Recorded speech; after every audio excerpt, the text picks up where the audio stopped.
Hello and welcome to I Still Call It a Lariat. I am, of course, stevezapf, the leader of the Legion of Lariats. With me, as always, are my compatriots coming to you from the Showtime Chateau, Mr. Showtime, Michael Wright, and of course, coming to us from his newly renovated Esquire Estates, no longer in a shandy, Scarps Esquire. How you boys doing today? Good, Steven. Living the dream like usual. What's up, friends, family, folks listening around the world? How are we today? Scarps, welcome back. It's good to have you back this week, buddy.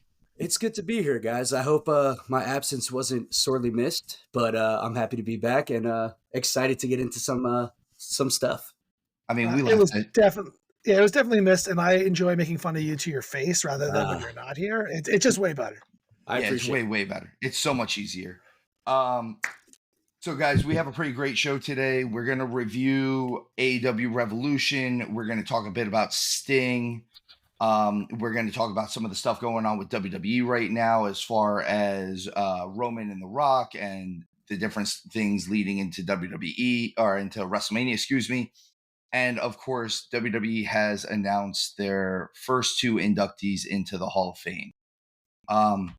But first and foremost, immediately after recording last week, we lost another legend in the wrestling business. Virgil passed away literally the day after we recorded last week.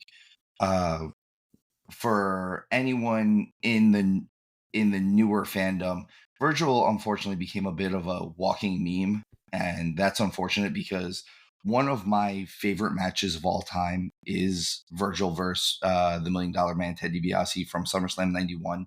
It was the ultimate babyface versus heel match, to the point where Virgil was hot. I mean, Madison, he popped Madison Square Garden. That's not an easy thing to do, and obviously, we just want to acknowledge the fact that he was a legend, that he did some great things in this world. It's sad that his career and his life got to where it was at the end, but we do send our condolences to his family, his friends, anyone that knew Virgil personally. Again, all our prayers, all of our love to you guys. Yeah, when he turns on the $1 Million Man, it's one of the biggest pops. Like everyone wanted that to happen. It was great. And a fun fact for those who don't know, both of his names of Virgil and Vincent were like throwing shade at the other company because Virgil was an ode to Dusty Rhodes, and Vincent was obviously to Vince McMahon. So it's just kind of funny that he got those names as he went from side to side. Hey, I thought we weren't allowed to talk about that other guy. We're talking about this guy. That's the difference. Yeah, Touche. And we haven't actually erased him yet, even though the Fed has. Yeah, it's so weird. It's like they're not even there. All right. First thing I want to get into is the Hall of Fame inductees. The first one I want to talk about is actually the lesser of the two. We'll go into the main event for the main event, and that is Bull Nakano. Now, I know you boys are not as familiar with Bull Nakano as possibly I am. Bull Nakano is an absolute legend in Japanese female wrestling. She was everything that they want Nia Jax to be right now, but she was actually it. If anyone has any knowledge of some of the past female monsters that we've seen, the Awesome Kongs, the Asia Kongs, things like that, they're all directly influenced by Bull Nakano. She had some bangers even in WWF at the time with Medusa, who was wrestling as the Lunge Blaze, and they tore the house down when female wrestling was not tearing the house down. So I totally agree with this. I think she's very deserving of the spot. Obviously, there are some people in the WWE Hall of Fame who maybe are not as deserving as other people are, and there are some people in there who should be in there that are not in there yet, and we're all hopeful. But this is a nice little nod to Japanese wrestling for someone who did a lot for them in a pretty short time span. The other one, obviously, I completely agree with because we know I am a mark for him, and that's Paul Heyman. He is the main event of the show. As far as wrestling minds go, I think Heyman might be the best, one, if not the best, one of the best wrestling minds of recent memory. He's been in the business since God knows when, sometime in the 80s, and he's been on screen since probably 85 or 86 at this point. He's been Paulie Dangerously, he's been Paul Heyman, he's carried giant cell phones, he's carried two phones at the same time. He's managed everyone from Rick Rude to Brock Lesnar to Roman Reigns. Now he's been around tag team champions, world champions. As I said, he is absolutely on my manager Mount Rushmore at this point. I mean, guys, you got anything you want to add to Heyman? He's kind of the guy right now, right? I mean, well, this is a guy who knows the business in and out, right? Outside of his, let's say, wrestling knowledge, his acumen, the man was a master at cutting promos, right? Helping the younger guys get into the league and do their things, making sure things were done right. Not just, hey, man, this is a little haphazard. Let's do it again. Do you think you could do it better? He'd always be in there. He'd work with these guys, make sure they got things done. And I mean, it's a name that whether you're a fan that's just getting into wrestling or one that's been watching it for 40 years, everybody knows his name. I mean, it's incredible. He has direct influence on the way wrestling was viewed when we were growing up, right? Like he brought in all of those guys that were then stolen by WCW and by WWE afterwards, stolen, signed, whatever, depending on what story he wants to spin. They were either he was grooming them for them, or they were stolen from him, because he will spin whatever story works in the moment. So he really has been so incredibly influential to, I know, our fandom, the business as general. He's been a part of the bloodline technically for 30 years, which is interesting while he's still there now. And I think they'll make a bigger deal about that as they go forward, depending on where the bloodline storyline goes. I think it's interesting that he turned this down in the past. So I'd keep an eye on that to see kind of where his on-screen kind of continues to go. I have not heard anything else. I just know that he wanted to be inducted into the Hall of Fame when he was closer to retirement, and now he said yes. I believe that that's mostly due to the fact that Wrestlemania is in Philadelphia, that he has the biggest storyline out there. In the Hall of Fame, he might be able to run some storylines that include the Hall of Fame that no one else would be able to do. So that, like, he kind of just opens up Pandora's box of storylines.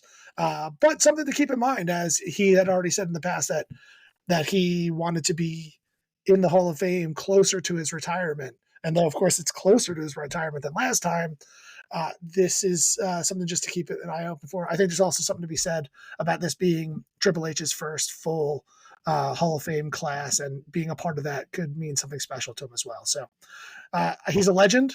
He's a living legend at this point in time. He's done more for the business than almost anyone else, and it's so well deserved. Yeah. I mean, just completely. How influential is just ECW? But I mean, just look at in the last, let's say, 15 years of WWE, the guys that he has been associated with. He's been associated with Brock, obviously, Punk, now Roman. I agree with you. I think we might be getting a little closer to the end of this, especially if they are going to be cutting off the bloodline story a little bit. I could see if they flip flop Roman and make him maybe a tweener or a baby face, or the baby face in the angle, that maybe Heyman doesn't come back with him at that point. But at this point in time, he makes anybody he goes with, right? Like tomorrow, the bloodline falls apart, and he then manages Braun Breaker in a year. Braun Breaker is the world champion. Yeah. So in that phase, he doesn't have to do anything he doesn't want to at this point in time. He's already done everything. Everything else is just the cherry on top of an excellent career. He's actually someone who doesn't even consider himself a manager. There's a couple of cool interviews if you go looking for them, where he doesn't think he's a manager. Like, he's not one of the greatest managers of all time because that's not what he is. It's a fun way on how he spins that, almost kind of creating his own category where he's the only one that exists in it. Yeah, exactly. Very Heyman-like. Very Paul Heyman. But I think again, these are two very deserving people to go into the Hall of Fame. I'm always excited every year to see who is going into the Hall of Fame. It's one of those things that I love seeing, having been in the business and having been closely associated with it as I have been. I like to see people who gets their flowers and maybe who doesn't get their flowers that maybe deserves it. I like when they kind of stick with people who are in similar parts of the class. I don't know if that's what they're doing this year, where, oh, it's an all ECW class or it's an all WrestleMania 1 class or blah, blah, blah, blah. That they do that one a lot. And I don't think that that's where they're going with this. I think now they're kind of looking at, this might be people who are either closely related to Triple H or that Triple H really admires this year. As we've said, this is the first time he fully has control, or as Esquire so eloquently put, has the helm. Zlee. No, leave the puns to him. All right, guys. Steven, before we move on, I actually love the idea of next year being that ECW class. Like, so you have Paul inducted this year. Next year, he takes over. And this is my class. Yeah. And that's one of the storylines that I said that we're kind of spinning. I do think that over the next couple years, you're actually going to see it be harder and harder to get into the Hall of Fame. I think that happens in every major sport and every major Hall of Fame, that the longer it exists, the harder it is to get in. If you look at the Baseball Hall of Fame in itself, there's players that are in that Hall of Fame that if they played today, they would never come close to it. And there's people who are held out who they're like, oh, they'll never make it. They weren't good enough, but have stats that like throw shit all over some people. Yeah, exactly. So that's one of the things I'd like to see in the future, is like seeing this kind of get a little bit harder to get in. But luckily enough, they don't have any of these like these precedents where it's like, if you don't get in by 3 votes, you never get in. So there will always be a way to get some old legends back in and kind of celebrate them in that way. But I would like to see it get a little bit harder, because as we've said, there's some people in there who maybe shouldn't be. They were great in a moment in time, and while they were still around, let's make sure that we get them so they can be here. Whereas when you get a little bit further in the future, you can look a little bit more post-mortem and get those people in. Well, and I know you and I had spoken about this, Mike, that maybe it would be cool to have, like, I know they have like a celebrity wing, if they did, instead of just, oh, we're going to do an all ECW class, do like a territory wing where, okay, we're going to have Paul Heyman induct all of ECW. Like, the ECW promotion is now in the WWE Hall of Fame. Have Kevin Von Erich come in and induct World Class Championship Wrestling.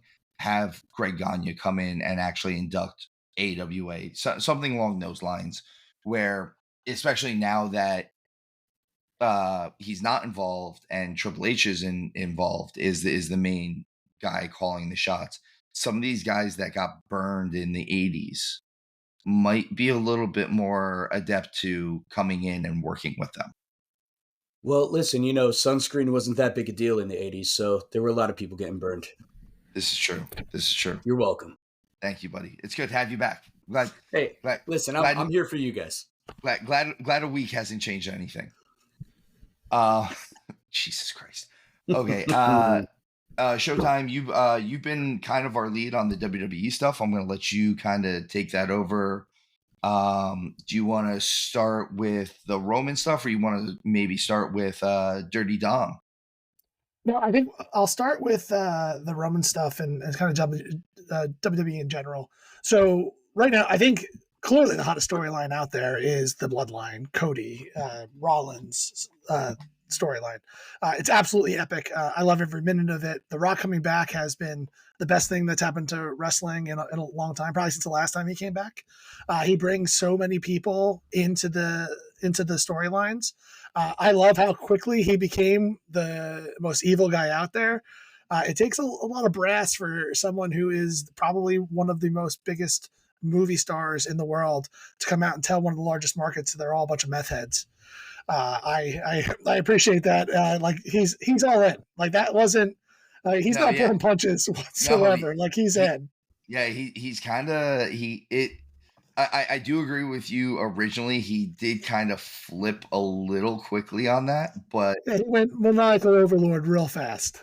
then again, He went full rock. I mean, he he went went back. for it. He Yeah, went full rock. yeah. He has fully just owned it, and he's not even just Hollywood Rock. He's just a douche. Yeah, he's bloodline rock, right? Like all he cares about is himself, his family. He's completely owning that persona.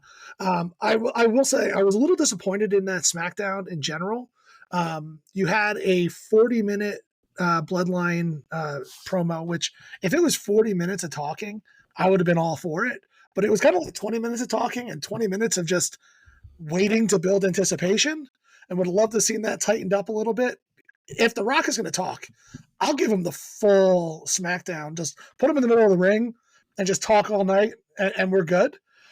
But the whole just waiting and repeating yourself over and over again, you're killing time from cutting matches. And I know there's a rumor going around that it cut like a 5-minute Austin Theory match, but sure, I'll give up a 5-minute Austin Theory match any day of the week. What I want to see is them cut that 40 minutes down to 20 minutes where it's all the content they had, and add a nice 15-minute match that would have been worth listening to. And then they redid another street fight, even though like Carlito, his father being so inspirational, building out that kind of street fight. Like I get why you did that, but like don't do it back-to-back weeks. There was 2 squash matches in that. There just wasn't enough wrestling for me in that SmackDown. I will say this week, this Raw was great. Cody and Rollins had a great promo.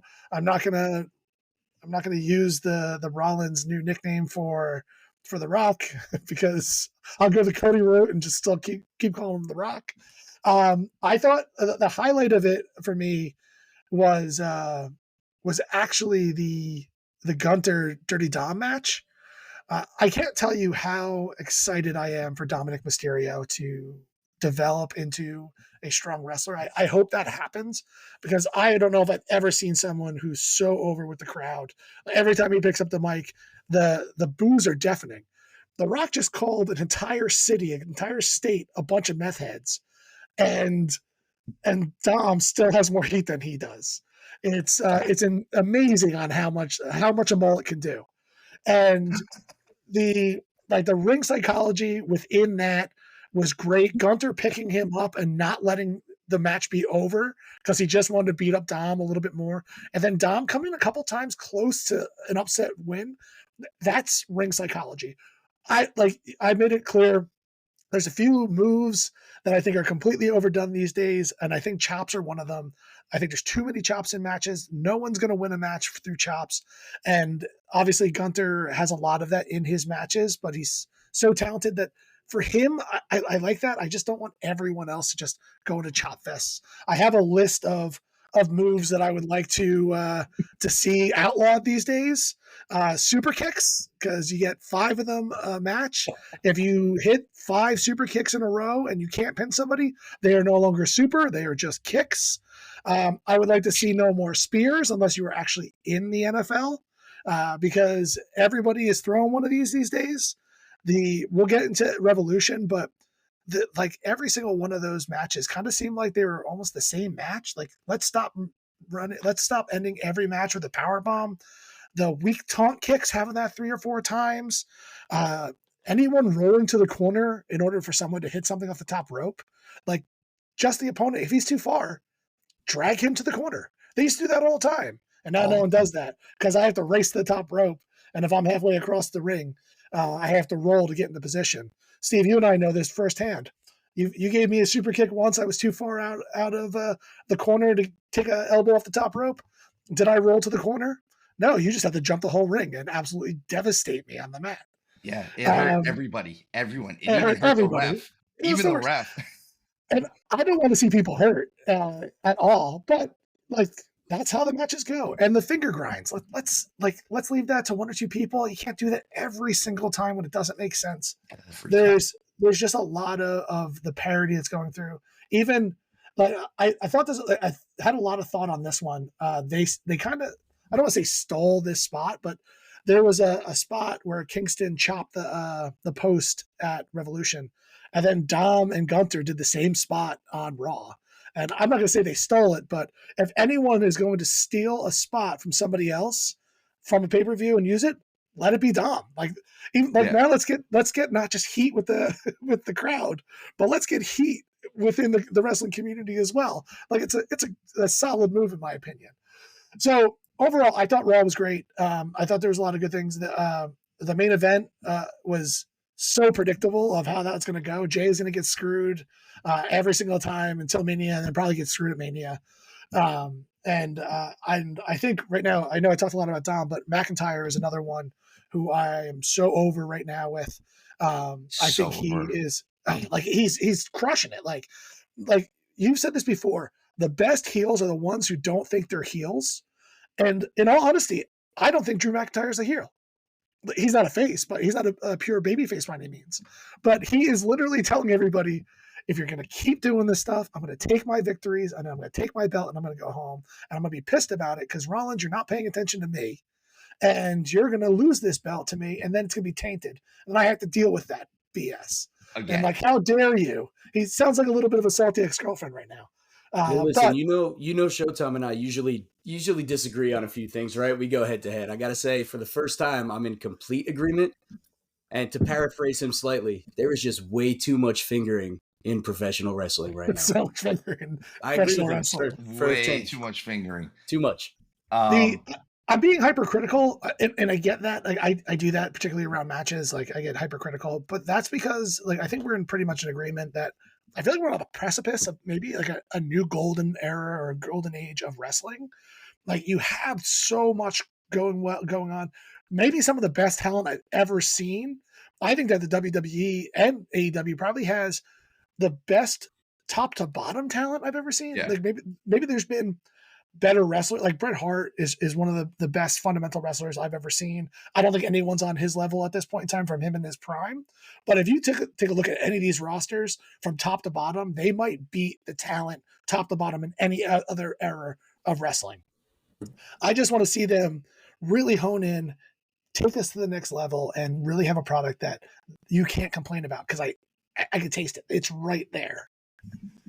Yeah, we've said this for the last couple of weeks. I think they're close. It's they just need to figure out what it is that they need to do to get to that level, to figure out a name for what this is called. They need to wrestle. They need to wrestle. Just more wrestling in there. The only thing I will add to what Showtime has said is where you're saying that no one is ever going to beat somebody with a chop. I think Gunther might be the exception to that rule. Well, we were talking about this the other day. If I can believe that his chops are trying to clap somebody's lung to win that match via asphyxiation, I'll listen to that story, and I'll buy that. And I kind of buy it from Gunther. He's that guy. Like he's not out of shape, but he's not the muscle head that everyone else is. Like he has such a different look. I'm a huge Gunther guy. Like, and it's real hard for you to go from a name that you've made for yourself over several countries and then change your name and still make it just as important as the name that you had previous, if not more important, because he went from being Walter to being Gunther, and they were mad about it. Like fans were pissed that they switched his name over, and now no one talks about it. No one cares. Well, I mean, he brought the same style. It's a slight switch in name. I get it. You get locked on that stuff, but he's given the Intercontinental champion to be proud of. This is like 80s, 90s Intercontinental level stuff. Like I fully believe that this is the secondary title. He has been a champion that is worthy of that title, and vice versa. Like that's a title that's worthy of Gunther. So like in this situation, that's what I want to see. When you pass it around too much or you don't have that much talent fighting for it, like the minute he drops this IC title, he's world title contender. There's zero questioning of that. And that's what this belt's meant to be. And him holding on to it so long and doing what he's done with it, the people he's beaten with it, I think it's monumental. And now we have a gauntlet match coming up to decide who's going to be his number one contender. Kind of the way you want to see it. I want to see more of a tournament rather than a gauntlet, but at the same time, I wouldn't even be surprised if actually two of the 6 people come out on top and end up doing another 3-way for the IC title at Mania, because it seems like Chad Gable is right in line to kind of compete for it, and obviously Sammy is the other one. Like I'm rooting for Sammy to take this because I want to see Gunther Sammy. I think it's going to be a good match for WrestleMania. I don't want to see Sammy be like an odd man out at Mania and not really have anything to do. So that's what I'm rooting for. But I can actually see both of those guys proving that they deserve to be in that spot against Gunther, and then you make it a 3-way. Gunther doesn't get pinned. He still looks strong, but loses the title, sort of thing. I think if it's a one-on-one match, either way, the two guys that you just named, Sammy or Chad Gable, they get a really nice sympathy play off of it, because you got Gunther being this monster, being this just bully. And I think with Chad Gable, it's very much, which is funny because we're talking about an Olympic level wrestler being bullied by somebody. And then it's more like, okay, we're finally changing him from almost a comedy act to, no, I'm before I leave, I want to do something that my kids can see, that we can do that, a lot more serious stuff. Where Sammy's the one that's down on himself right now, right? Like you could see him. All right, I need this match. I need this match. I need this match. I do like that about him. The one thing I will go along with you is the second that Gunther loses the title, he is absolutely in world title contention. It's one of the few times I would love for them to do it in a 3-way in that case. Not necessarily at Mania, but I would love for him to lose it in a case where he didn't have to lose it and immediately say, now the obvious choice would be for me to ask for a singles match to get my title back. I'm not doing that. I want the big belt. I want to go directly after the world title now. I did all I can do for that title. Now I want the world title or the WWE title or whichever one he happens to go after at that time. I can also see them giving him the Warrior treatment, right? He doesn't drop the title at Mania. I think everyone's convinced he's dropping the title at Mania. He's done everything he can with it. It's done everything for him that it could. So I think that's the anticipation for him to finally lose this title somehow, some way. But at the same time, I could definitely see him keeping it. This being like, you threw everybody at me and no one can stand toe to toe with me. This is my belt, and I'm going to go after the big belt. I'm going to go after Drew McIntyre, or I'm going to go after Cody, or whoever ends up being the champion at the time, and going that route. And I'll pop for it after he wins the title. Triple H makes him vacate the IC title, and you do a nice King of the Ring for it, or something along those lines. I could also see them doing. So TNA does this with their X Division title. I don't know if they're still going to be doing it, but they used to have it be. They would call it Option C, and how it worked was Austin Aries originally had originated where he did. It was when Hogan was still there, and he said, "Well, I'm main eventing every show, whether I'm on the main event or I'm the first guy on the card. My match is the main event. I've held this title longer than anybody. I think it's time that you give me my world title shot. I think I deserve it." And Hogan said, "Well, you can either hold on to the X Division title and just keep being the X Division champion. You can hand over the X Division championship, and we can give you a world title shot." Austin Aries had come up with, he called it Option C, where I don't think they're going to do it in this way. I think it's going to be more of, we'll give you the world title shot, but you have to hand over the IC title first. I like the Option C one just because what he did was he set a precedent where around the time of year when the Destination X pay-per-view was coming around, every year the X Division champion got the option to turn in the world title or turn in the X Division title to go after the world title. And I thought that was really cool. I don't want them to do that with the IC belt just because I think that would diminish the IC belt, but it would be cool to do it with almost like a TV title or something like that. Like I know you keep talking about bringing in a TV title, or maybe like, hey, you're the NXT champion. You've been the NXT champion for 6 months. You want a shot at the US title? Turn and every year give the NXT champion a chance to go after a main roster title, because your NXT champion should be on main roster level. So I could see them doing something like that with it. But I love Gunther. To echo what you said, I love Dom. I think Dom is doing amazing character work right now. I could see him being just a great manager at one point, but just being honestly, if Heyman is closer to the end than he is to the beginning, which he probably is, I could see him being a new sniveling version of Paulie Dangerously. Even give him the giant cell phone. Just have him walk around with it. Have him really piss everybody off. Have him walk around in a suit that's 3 sizes too big. Have him have a tennis racket in one hand and a giant cell phone in the other, and just piss off everyone. Steal every manager gimmick Every manager gimmick. Sequent name on the back like Heenan, just everything. Like do every manager gimmick. Because I mean, as it is, he's stealing Eddie's and Ray's moves, so you might as well just steal everything else and piss everybody else off by doing it. Well, I mean, what he's stolen from Uncle Eddie and his father, it's closer. But I'm with you. He's stealing from both his fathers. Both of his fathers, whatever it is.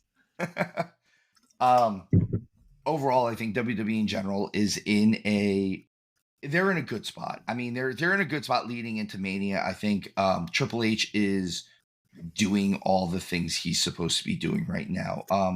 The only thing that I would like to see Triple H maybe do a little bit more, that we said Vince did too much. It's one of those things where you do one too much one way or one too much the other way. You're kind of not getting enough of a balance.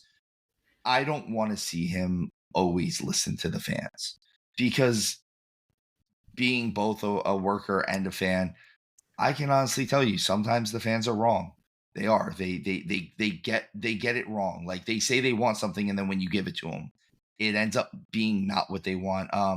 Mike, I've never been wrong, by the way.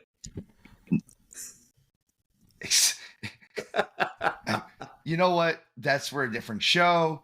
Mike, you had brought up the match earlier with me and you where I dove across the ring. I don't know how much of that match you remember, but I remember the fans chanting "boring" to us in the beginning of the match. And that is rude. It is very rude. And for anyone who doesn't know Mr. Showtime Michael Wright as well as I do, which that's pretty much everyone in the world, when at shows or in any scenario really, his hearing is terrible. I can't hear anything out of my right ear anyway. Yeah, absolutely terrible. And we've been at wrestling shows before. We've been in the crowd. We've been the people chanting what is being chanted, and he still couldn't understand what the crowd was saying. What are they saying right now? Meanwhile, we are in the middle of the ring, in the middle of having a match, and all of a sudden I hear Mr. Showtime look at me from a headlock and go, "They're chanting boring. Should we change up what we're doing?" And I had the only response I could think of: "Do you trust me?" "No, never." "Do you trust me in a wrestling ring?" "Yes, always." "Then shut up. We're telling the story. They're not telling us the story."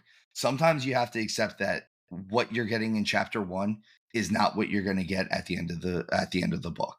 And a spoiler, they were on their feet at the end of that match. That match was absolutely awesome. Yes.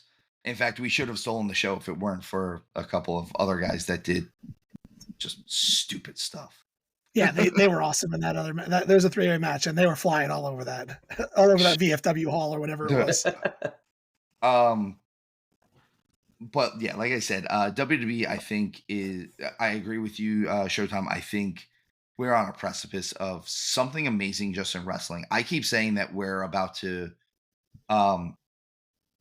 get into a point where there's just going to be so much wrestling amongst everything that it's a renaissance of pro wrestling. Really, if you don't like WWE, you don't have to watch WWE. And it could be as simple as I don't like Raw. Okay, well you have SmackDown. I don't like Raw and SmackDown. Well, you have NXT, which is still very different product than the other two.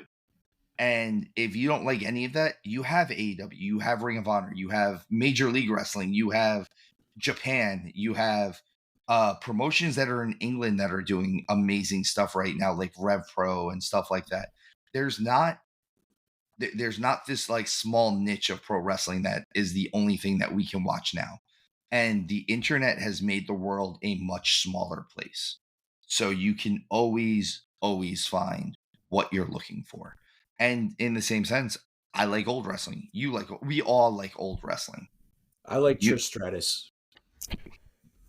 What is she again? I don't know if I can make that any more clear. She is an international treasure. I love her. Steve, to go back to Triple H listening to the fans as well. I love when he listens to the fans when he's wrong, and not listening to the fans when he's right.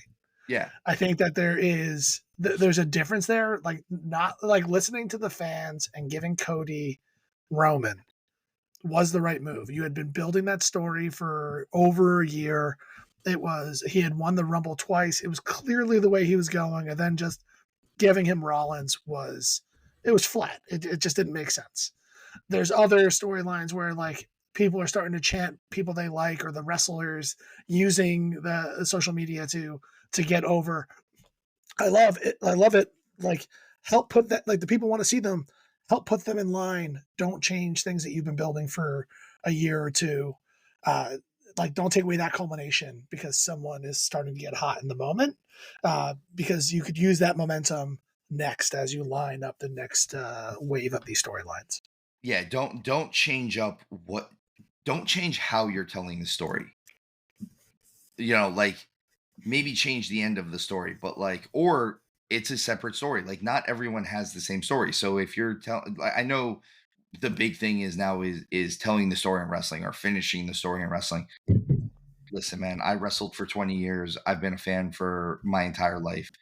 Everything is a story. You're always telling a story. You are a storyteller in that ring. You're a storyteller in the promotion. So how you start and how you finish what's in the middle is what gets changed. It might get changed up a little bit, but it has to change in accordance to what you're doing. You can't just insert somebody that hasn't been there. All of a sudden you become, who is the cousin in the Brady Bunch that they just brought in for no reason. All of a sudden you get that going on. You start jumping sharks and stuff like that. There's just no reason for it. Well, I think even the Cody finishing his story like moniker is ridiculous because it makes it sound like he beats Roman and then retires because his story's over, right? What else are you going to tell? Except for he's going to have this run as the baby face of the company. Like that's still like part 2 is coming in that story. Well, hopefully, as long as he wins or whatever they do afterwards. Though, my point of view, I'm leaning more and more that he's not going to win this match. And then we're going to continue to talk about finishing his story forever.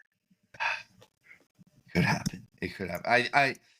More people are coming along with your theory that Rollins is gonna screw him, which also goes along with other rumors that I'm hearing. Again, I think that's just the other ones are fake news, but things about Moxley possibly coming back at Mania 2, which I could, if that were true, I could see that turning into part of it. I don't think that's true though. Not the way that they're building him up over across the street. Speaking of across the street, they had a pay-per-view this past weekend. They had AEW Revolution 2024. It was in the Greensboro Coliseum in Greensboro, North Carolina. Mr. Esquire and I were both there. The crowd was amazing. They were absolutely hot. I think that the show was good. I think the send-off for Sting was great. It was amazing, actually. I think the show itself was good. Real quick to go over, we'll go over what our predictions were. Scarps, you were not here last week, so you were still at the bottom of this listing. well, technically, we all have the same amount of wrong predictions now. Oh, that's true. It just took us an extra 9 matches to get to him. That's completely accurate. Okay. Okay. I see where we're at, boys. Yeah. That's what you missed last episode, bud. Yeah. Well, I'm glad I wasn't here, okay? So screw you guys. But by the way, it also took us an extra 9 matches and me an extra 5-hour road trip into Georgia to get there. Love you, buddy. Hey man, I'm gonna pretend like I didn't hear any of that, so I'm just trying to sign into Facebook right now. Don't mind me. All right, so first match, they changed it from the Meat Madness match, which thank heaven they changed that name, to it became an 8-man scramble.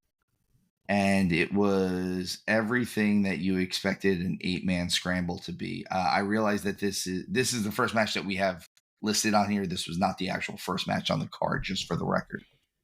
There's two dark matches in that. There were 2 dark matches on there as well. They were, we watched the first one. We watched the 12-man match, and it was okay. Halfway through the second match, that was when we tried to go get merch, which they completely sold out of Sting merch everywhere. The sizes from large and up were no longer a thing. Which is awesome, but they did it basically before the show ever started. With that, to go back to the formerly known as Meat Madness match, Wardlow won that. We all kind of just assumed Wardlow was going to win it. He's getting the biggest push. It was a spot fest at best. It was a bunch of people doing things while other people laid on the outside of the ring, and especially being there live, all you see is bodies on the outside of the ring lying there, not doing anything. Dante Martin tried to do something really cool and completely just botched it. Looked like he landed on his head on the apron or something like that, and then tried to cover it up by running back up to the top rope to do something. That was the thing. There was so many somethings in that match where I wasn't in on this one. They did some cool stuff, but I think even by the end of it, and I know Scarps, you're usually a little bit more into some of the spot monkey matches than Showtime or IR. I think even by the end of it, you were like, I don't even know what's going on anymore. And one of the things that we both said is they never set the rules to the match, and I haven't gone back to rewatch the pay-per-view yet.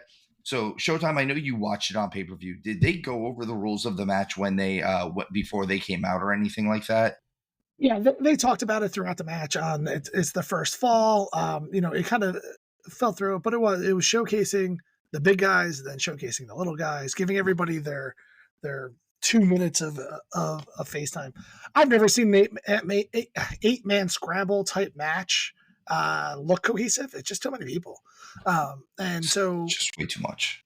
Just too many. Like, you could have done the 3 people who were originally slotted for this, like Wardlow, Hobbs, and Archer, and then add Jericho because you were looking for a way to get Jericho's name on the card. Go nuts. It was too many people, too many different styles. They didn't do enough around the ring to like keep it moving. Like, this wasn't an elimination chamber match where you believe that everyone was dead and they had an excuse to lay around on the side. All of a sudden someone jumps out of the ring, hits you, and you're down for 10 minutes. It just didn't flow well. I like that Wardlow got the win here. We both picked that. And I have some predictions on where I think that's going to take Wardlow, because clearly the the world title match, which we'll get into a little bit. The three-way there has implications after that one. Wardlow being the number one contender at this point in time, and everything not going down so cleanly, as you could say, in the world title match, leads to its own kind of storylines. So that's kind of the way I saw that match, and that's it. Yeah, I'm gonna go. Scarps, you got anything to add with this one, or? Yeah, dude. I mean, we were there, right? During that entire match, Steve and I are looking at each other like, what the hell is going on, dude? What are the rules? Why are these jamokes sitting outside the ring just laying around? One guy's sliding in, one guy's rolling out of the ring. I honestly had no idea what I was watching. And I had said to Steve at one point, I was like, it'd be really cool if they would just say something over the PA system, Yeah. get on the microphone and be like, by the way, here's what's going to happen. Like, there was no really anything. Nothing. Yeah, we got nothing. I was shocked. I didn't know what was happening. If they had just put a graphic up on the screens, yeah, just explaining what the rules were, that at least they had that liability there. Like, they could have been like, oh yeah, that's what's going on. Like, hey, okay, here's the rules. It's first fall to a finish. However you get the win is how you get the win. Blah blah blah blah. No, none of that. Also, the fact that it's an 8-man scramble and it's automatically no disqualification or anything like that, like, anytime I hear no disqualification, I just automatically assume it's lazy booking. I don't like the fact that this is considered a no disqualification match just because it's a multi-man match. That's stupid. I think that I heard someone else say this, one of my friends on a different forum. I think if this match is going on, you're right. You can't win the match via disqualification. But I think if someone had busted out a chair and hit somebody with it, they should have disqualified that person. Congratulations, you're not in the match anymore. I think that would have made it so much more interesting. And like, all of a sudden now you've got a little bit more of a rule set and a little bit more of a structure to it. And it gives it an air of psychology to it. Again, this is clearly none of our favorite matches. I just wasn't in. Going to what was the actual opening match on the card and might be Mr. Showtime's favorite match, Christian Cage as the TNT champion versus Daniel Garcia. Unfortunately, this was during the hour-long wait that we were in the line for. Us and both me and Showtime got this one correctly. Christian Cage came out as champion still. He did it via shenanigans.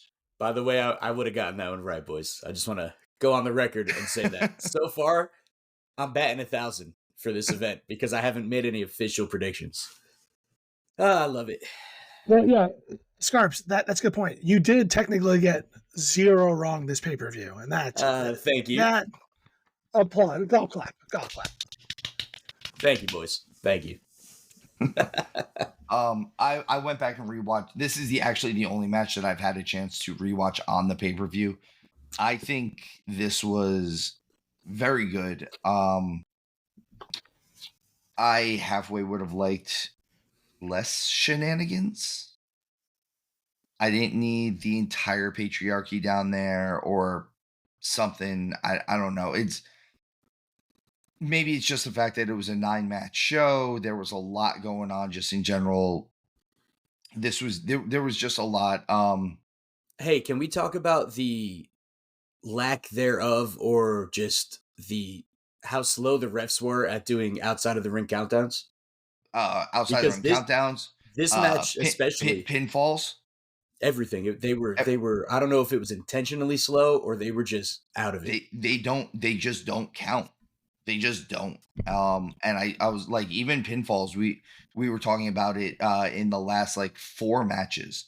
Every time it was like 1, 2, and like it wasn't even like they brought their hand down. Like it was this slow motion 3. And I'm like, listen, if you count it, it's the wrestler's fault. It's not your fault.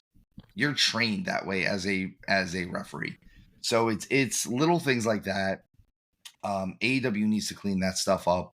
It makes it confusing to fans if you have rules that you don't follow. Or as I said in the case with the formerly known as Meat Madness match, if you don't explain the rules to begin with. The one thing which seems to be a recurring theme on this show, and that I do go along with this match, is why are we kicking out of pile drivers, guys? Why are we kicking out of pile drivers? That's going to be a recurring running thing. Yeah, it's going to be a recurring theme. Here's the thing. I liked that a lot of the stuff that happened with Christian Cage and Daniel Garcia was Cage being a cowardly heel. I'm always a fan of a cowardly heel, and he plays a great one. He plays a great sniveling idiot.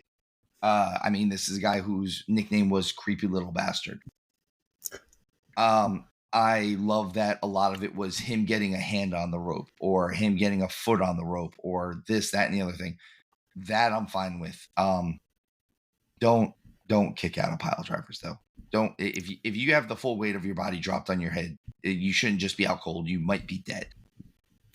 And I'll tell you what, look, they sold some of those pile drivers, dude. We were sitting in the stands, like, I gasped a few times. I looked over at Steve and I was like, holy bro, like, this is out of control. Yeah, this is something. They were solid. Yeah. I don't know if there is a match on this card that the person shouldn't have been in traction afterwards. They kicked out of that. I think that Christian Cage was awesome in this match, though. I absolutely loved what he played, that cowardly heel. There's one spot that kind of just summarizes the whole thing for me when he goes to leave the corner, and then it looks like he blows out his knee or his ankle, and he hits the ground, and then like really eats that up that time. It was great. He was obviously faking, but like he was holding on to it long enough to be like, oh no, I actually think he might really have gotten hurt. He might really be hurt. Yeah. Like you could tear your ACL just by twisting slightly. And I started to be like, did he just tear his ACL? And then eye poke and moved on. And then the cooler thing after that was Daniel Garcia then went and worked that leg the whole match. So it was more like, oh, you're going to fake you're hurt? Well, now you're really going to be hurt. And I really liked that kind of mentality in the ring to like tell that story to the crowd. And it really hit home for me. I thought this was definitely one of the better matches of the night, one of the ones I enjoyed the most. And it was the storytelling that really got me. Yeah. Yeah, I thought the storytelling was good on this one. Hold on. There we go. I think overall it was the cleanest wrestling match out of everything that we saw that night. Let's see. Including Takeshita? I thought Takeshita and Will Ospreay put on a hell of a show. There was one moment during that match where I was like, ooh, it was a little, but outside of that, I thought it was an extremely technical and clean match. Outside of that one, oops, you know? Yeah. I'm going to try to, unfortunately, how we have it written here, I'm going to go a little bit out of order on this one for us, guys. I'm going to try to go in order of the show as best I can. I'm going to go with Eddie Kingston and Bryan Danielson for the Continental Crown title. It was good. I don't know if it was great. I know me and Showtime have talked about it. I don't know if I really like Kingston as much either. I used to be a little bit more of a fan of his, to the point of he's not young, and neither is Danielson, and both of them are kind of, I think they're starting to show it a little bit. Maybe you shouldn't do everything. You shouldn't try to do everything that you used to do. Like, listen, man, I'm guilty of it too. Like, I can't run like I used to. I can't jump like I used to. Like, none of us are able to do everything that we used to do, or at least not as well as we used to do it. Can you eat a suplex from the apron to the floor? I would not do a suplex from the apron to the floor. That's the difference. Because that happened. That did happen. There were certain things, and again, this is a lot of stuff. They do a lot of things that are very Japanese strong style influenced. Unfortunately, the stuff that they do in it that are Japanese strong style influenced is stuff I hate. I hate the machine gun chops. I hate the soccer kicks. I think they're both weak ass looking moves, and there's no nice way of putting it. They're just what looks cooler, Gunther winding back and hitting one huge chop that makes it look like it completely caved your chest in, or Eddie Kingston hitting you with 20 chops that are about an inch away from your chest. They look about as strong as Samoa Joe's jabs.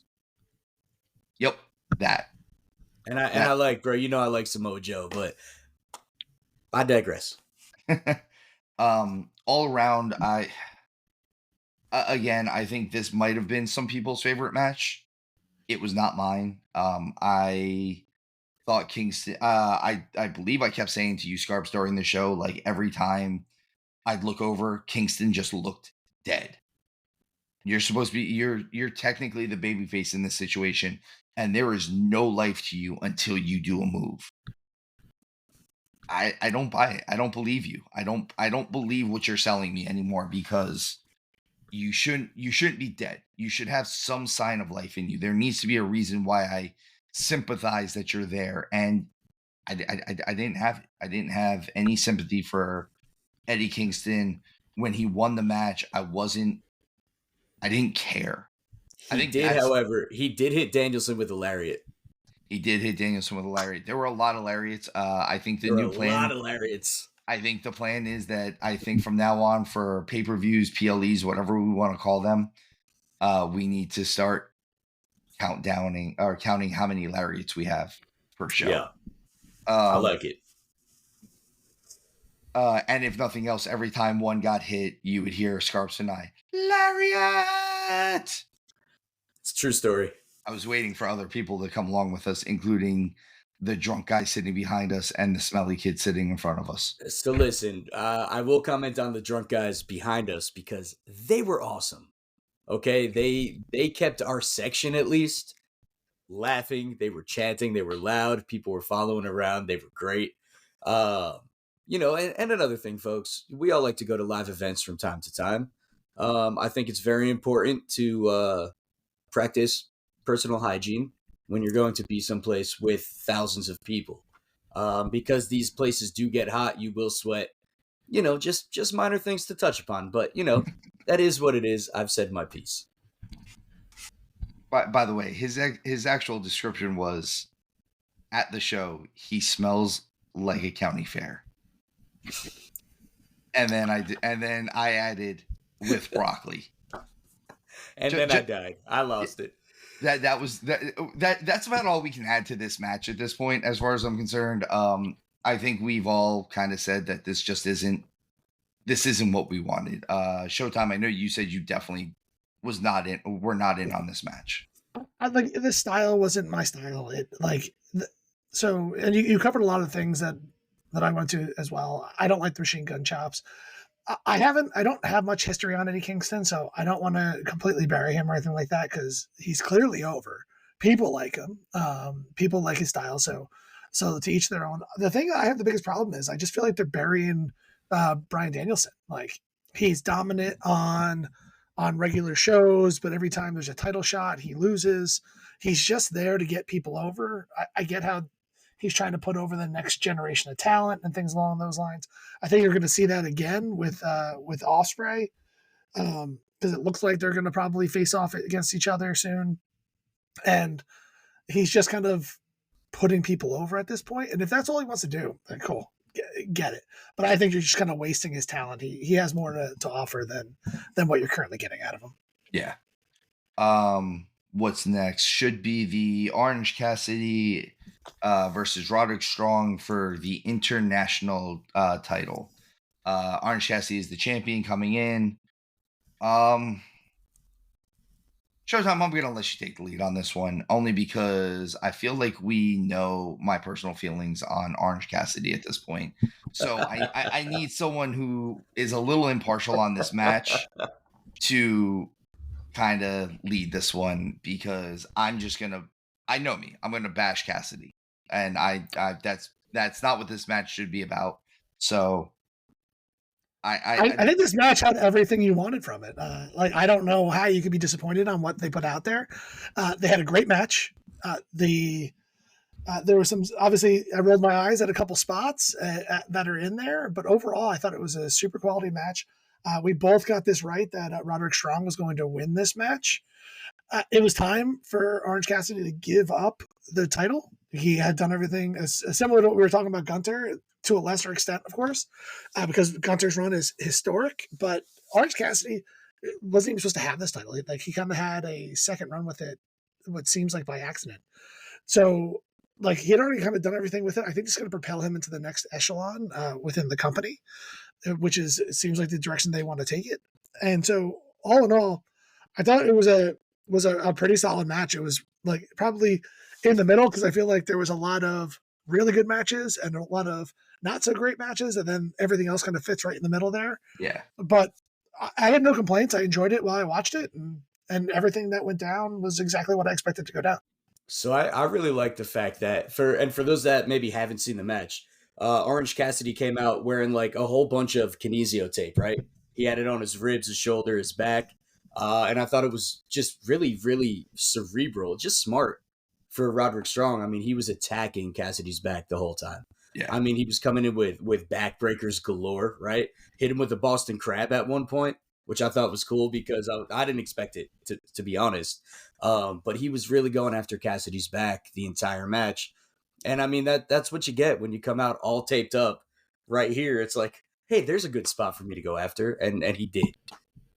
So it almost pains me to compliment this match. I actually really like Roddy Strong. I've always liked Roderick Strong. I've liked him since before he got into actually good shape, and he was just in kind of good shape. I liked this match. I liked the psychology of this match, like you said. I like the fact that Roddy, who is the messiah of the backbreaker, had a guy whose ribs and back were hurt, and he just attacked. The one thing that I think helped save this match for me is right in the beginning where Orange Cassidy went to do the hands in the pocket spot. Roddy attacked him before it ever happened. And so Steve looked at me in the beginning of that match and goes, hey, listen, and I'm sorry to cut you off, but I think it proves to what you said. You looked at me at one point and you're like, yo, Cassidy always fights with his hands in his pockets. And I've seen him wrestle once before this. And I saw him do that. So the whole match, I'm waiting for it, and Strong never let it happen. Yeah. And it's really, it kind of speaks to what I don't like about it, is that his version of hulking up is showing that he doesn't care. And I think that's where I'm at with it. The only thing that I haven't liked about Roderick Strong lately is the booking of his character, not the booking of his matches. I think his wrestling has been just as good as it always has been. They keep doing bad comedy. And it's one thing if you do good comedy, but like this isn't even just like bad comedy in the sense that like, oh, it's kind of cheesy. No, it's just bad. Like the fact that he refers to Adam Cole as, and yells his name every time. It's Adam. I don't need that. I don't need bad comedy from one of the best wrestlers in the world. I need good wrestling from one of the best wrestlers in the world. I need you, and especially if you're going to be on the workhorse title, like they're calling this is their version of the IC title, I guess, at this point. I like that he's there. I like that I would like to see him have a good run with this where he is wrestling all the time with that international title. And he keeps it for a while. I don't want to see him and Orange Cassidy maybe trade it back and forth. I think that's not what I want in the world. It was a good. I don't think you're gonna get that either. Right. I think you're gonna see Orange Cassidy walk away from this and go into do a different program. I think you're being too hard on Orange Cassidy as well, to be honest with you. I don't think his comedy gimmick is that bad. It's not that good, but it's not that bad either. It drives me crazy with the hands in the pocket thing. And he uses the weak kicks, which is, I think, something I said I want to see less of, because they happened 3 or 4 times during this show. So though of all people, that's his. That's like his. That's thing. His thing. That's his stick. So and again, I think part of my issue with Orange Cassidy is the way he gets booked, and for a comedy gimmick to get booked so strong is, I think, where it comes in on my part. Is I don't like the fact that this comedy gimmick is so clearly going to get pushed to a world title spot that maybe they don't deserve just because they're the booker's favorite wrestler. But I think wrestling is what tells that story more than the actual gimmick. He seems great in the ring. Like every match I've seen of his, I've not been disappointed. I haven't been blown away. Super athletic. He's very athletic. Exactly. And I think I think it's time that they steered away a little bit from him not caring. I would almost like to see him get into a few more feuds where he's angrier about it, like where he comes in and he's a house of fire right off the bat. And I think that's where it's at. Is they've shown it once or twice, and I'm in. I'm like, oh, maybe this is where they're going to turn the page on him, and I can get in on this. And then they don't do it ever again. I'm like, I think that's what it is I want more from him. I see potential in him, and I want to see more out of him. And so you're saying that you're not mad, you're just disappointed? Yes, that's exactly what I'm saying. Thanks a lot, Dad. Man, oh man, I thought I was the dad of this group. Oh my goodness. So what do you suggest they do? Cassidy has a match, and the stipulation is if you lose, we take your tanning privileges away. No more spray tan, no more stand-up bed. And then he has to just be regular Cassidy. And so what? He turns ultimate face after this? What's I'm not going to lie. I didn't see where that one was going, and I am hating myself for not knowing that he was going down this road. Thanks, I had to. Jesus. All right. Next match on the card would have been Ospreay. Well, yeah, I'm ignoring that one at this point. Come on, guys. It was Ospreay and Takeshita. Though this was the epitome of a spot monkey match, I enjoyed it. I really enjoyed this match. I thought they absolutely tore the house down. They had 15,000 people standing on their feet at the end of the match. And here's the other thing. I don't think that they can pull off this match all the time. I think that this being Will Ospreay's actual debut, actual full-on contract debut, and Takeshita kind of having to prove that he is the future of what's going on in wrestling right now. I think they went out there with the intention of tearing down the house. Also, this is one of the few matches on this card that didn't have a title involved. And I love that this fight was purely for pride, purely for the act of knowing that you're going to be the next guy to come up, or that you're promoting the next guy to come up. Backstory into this, I'm still a little disappointed that this was two guys that are in the same stable with each other, and they're both heels technically. It takes, if you know the backstory of it, it kind of takes a little bit away from it. But the match itself was awesome. I thought this match was really good. Well, I wouldn't say that yet. It feels like they're building to Ospreay breaking away. I agree, because he's running through his own stable, and there's going to be only so much of one guy taking down his friends before he doesn't really have any friends anymore. Yeah. Particularly with a heel stable, you could do good guy versus good guy for respect, but bad guys don't have respect. Heels don't respect that shit. No. They get bitter and jealous, and it's time to take him down a peg. And so I think that's kind of where they're pushing this. He does have the skill to be a face and come in here and be like the top baby face in the company.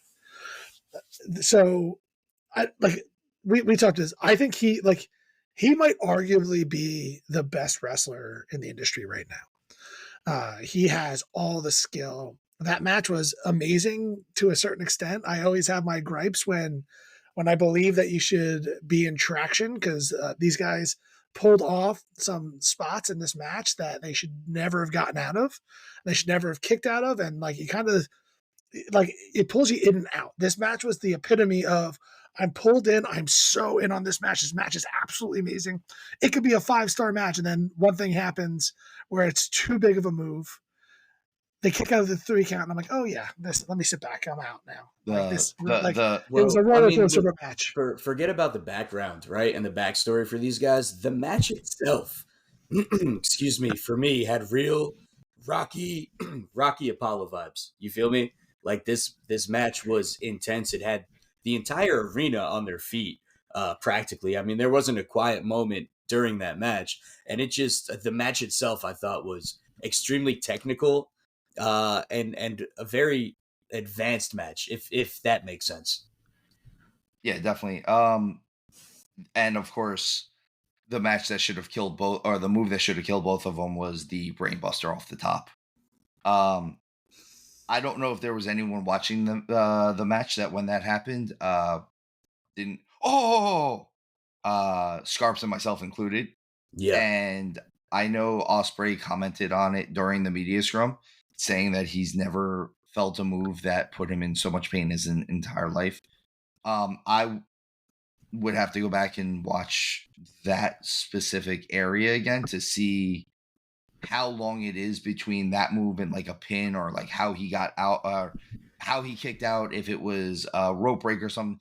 I wouldn't have minded that if it's like, oh, they're both so beat up that he just goes for the pin, and because they're in the corner, like he just puts his foot on the rope. I'm okay with that. Like that's just presence of mind. That's mental. I thought he was dead after that, by the way. I thought he was dead as well.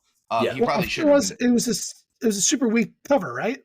Like where he was just like kind of touching him for the pin, and then it was a shoulder up. They definitely ran that spot in that match where they were both so dead that he couldn't make a proper cover. Yeah, and that's why it was kicked out. Which I appreciate that. I can appreciate that one where you're just getting the shoulder up a little bit to like nudge the arm off. I did again. Overall, I think this match was good. I think it was really good. I don't mind a match like this every so often, and it's one of those where you were on a big pay-per-view. This is one of their debuts as a signing.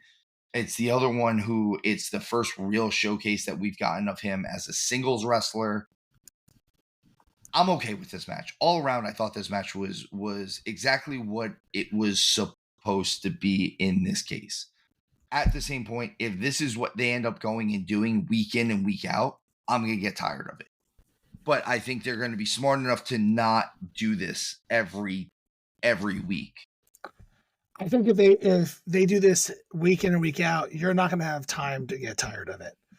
There's only so many times you can do a match like this without Ospreay having to take some time off because he's injured. Yeah, like that's what it boils down to, man. I mean, you have to look at the safety of the wrestlers. There comes a point where, is it too much? I didn't think it was too much because I loved all the action. But that brainbuster off the turnbuckle, he scrapes down, right? I mean, you see his back ends up all black and blue, and all types of messed up. I thought he broke his neck, man. I really did. So, doing too much, as athletic as these dudes are, there comes a point where you can only hold up that intensity for so long. And it became evident later on in that match that maybe we did a couple moves too many, because now let's just say we're giving up form for the punch, and that's when injuries occur. Yeah. I also think that when you hit such big moves a lot of times too, it takes away from what your actual, like, that move that you ended it with might be your finisher, but how was that move more devastating than the brainbuster off the top rope, or or the Phoenix Splash, or whatever it is that might have gotten kicked out of, and now your finish is, well, I'm going to hit an elbow to the back of your head. It's it pulls away from that a little bit. And I'm not saying that Ospreay's elbow to the back of the head isn't a devastating looking move. I'm not taking that away from it. But when you've hit 19 other moves that look 10 times more devastating, and then you end with that, it takes away from both sides of it. So for the record, I want to state that I think all three of us are extremely excited for Will Ospreay. I think that we love what he did, what he's capable of. We respect what he's doing out there. And I don't want to make this, like, I feel like we're nitpicking him to death right now. And I don't want to make it seem like we're shitting all over him, because that's certainly not what our intention is. Our intention is we're like excited for him to be the world champion of AEW. Yeah. We're excited about the future that he has. Yes. I right? want to see him have a future. I want to be able to keep watching him week in and week out. Yeah. We all want to see him be an even bigger star than he already is. And to the same count, I've said this for the last couple of weeks. I want to see Takeshita get huge. Yes. I think, again, I think this was, in fact, my favorite match on the card. And I'm not usually in on this stuff. And for me to say that this is my favorite match on the card really, really speaks. Let me change that. My favorite my favorite thing on the card outside of anything involving Sting. Yeah, there's different. The best match on the card compared to my favorite are different things. Yeah. The one thing I do want to see with Will Ospreay and even Takeshita, I want them to start listening to the coaches in the back. Yeah. Like, you have some of the greatest wrestling minds in the back that are there to help coach the talent. You have Arn Anderson, you have Jerry Lynn, you have Dean Malenko, you have Billy Gunn. These guys are legends. These guys know more about wrestling than I'll ever dream of. And if they can take someone like some of this talent that's in here, like there's so much raw talent in AEW, and get them to put together amazing matches, you're going to see like that. This could easily take over WWE if they could bring it all together, elevate their segments, get their matches to make a bit more sense, that not every time you're worried that someone's not going to walk away, and really bring the whole package together, because those guys have the talent to coach these guys into having the best product on TV.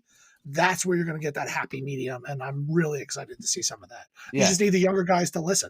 And I was really, really impressed with Takeshita, though, like you guys were saying. So when I was saying, is it almost too much during the match, that was actually me talking about that bump, that spot that Takeshita did, off the turnbuckle. I thought he was incredible to watch, and that's because I didn't know who he was coming into the match. I knew who Ospreay was, and I love the stuff that he's doing. And Takeshita, though, I mean, I'm a fan now. I think he's that's what I mean. Like, these are two guys that you could build almost the entirety of this company around at this point. Yeah, and they're young enough to do it. Like, okay, Ospreay's in his early 30s, so he's just getting there, and I think Takeshita is maybe in his late 20s. We got time. We can build these two guys up, and these are the guys now. They're the company. Like, you can make this those two guys. They can literally be your, I don't want to say Austin Rock, because they're not going to be that, but they could absolutely be your Michaels and Hart. I could see that. Like, they're going to be the guys that, hey, we need phenomenal wrestling matches forever, and they're going to give it to us. They're 30 and 28 respectively. Yeah. So what if they don't kill themselves, or like destroy their careers or their necks or whatever? We've got another 10 years at least. Like, they're just coming into their primes. This is of awesomeness. You see it, of awesomeness. Like, it's so exciting to see a match like this, and see where it can go in the future. But again, like, it's safety. Safety is the thing. That's the thing. I want to be able to see it. As good as this match was, could you imagine if they do get with the agents in the back, with the Billy Guns? I keep saying Jerry Lynn. I think Jerry Lynn is the perfect person to produce their match, to make sure that they get the right balance of safety and athleticism. And honestly, 3 or 4 years from now, and they're doing the main event of Wembley, I might fly to England to watch that match. Like, I'm hoping that we are doing this show then, and the three of us can go to England to watch that show. Let's go, boys. I'm in. I'm so in. But I think we've said about as much as we can on this match. I think we're all fans of this match. I think we're all fans of the two guys involved in this match, and I think we've eliminated, because like you said, Scrubs, you didn't know who Takeshita was. You still kind of only vaguely knew who Ospreay was. And I know, Mike, you didn't totally know who both of them were at this point either. And I think we eliminated the doubt of whether or not they're as good as I've been saying they are. Yeah, they're absolute rock stars. Like, this is exciting stuff. Yeah. And again, it's like I said, I think they're good enough guys. I appreciate Sunset Hard Hands. I think they're the guys that you can build a company around uh as far as your wrestling product goes. So again, great match. The next match I thought it had potential to either be my favorite match or my most disappointing match, and that was FTR versus the Blackpool Combat Club, consisting of John Moxley and Claudio Castagnoli. I really enjoyed the match. I was really disappointed with the end. Does that sum it up for just about everybody on this one? I thought, This was my favorite match. Like when it comes to the style of the people fighting, the like it was a great tag team match. I'm a big fan of FTR now. Like I didn't know much about them beforehand.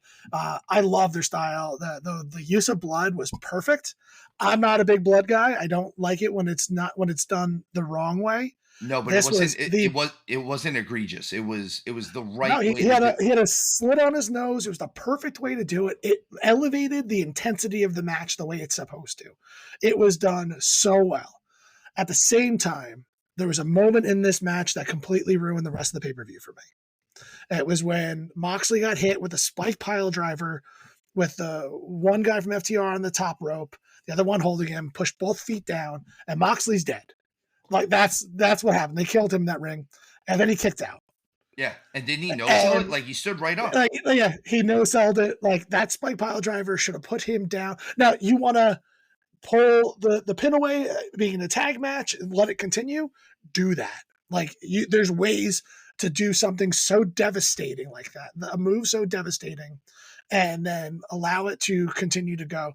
The minute that he no sold that move, it was now we're watching a dance. It's completely unbelievable now. I can't get back into the match, and it took the piss out of the match for me. And Yeah, because I loved it all. Like take that spot out, and I probably still love that match. Well, so listen, you know the matches or sporting events in general, entertainment, when you're there at the arena or at the stadium, you don't necessarily pick up on all of the things that are happening that they're showing you, when you're on camera, when you're watching it at home. But that exact moment, Mike, no joke, Steve looked at me and he goes, "What, are we just going to no sell things now?" He just pops right up like nothing happened. And I mean, it was so blatantly obvious because everybody in the arena was like, "Okay, then." yeah, like it was one of those things. And again, we all say this all the time that we're all different levels of fandom here. Like obviously on one end, Mike, you're kind of in the middle, and Scarps, you're the closest thing to a casual fan we have. And when I looked at Scarps in the show at the show, his face just dropped. I'm like, this we're doing this now, and he goes, "I guess we are. I guess we are." And then they immediately no sold a pile driver on the outside of the ring. Like I what happened there? Okay, so I will say this. I get the fact that Moxley and Claudio came out in Road Warriors gear.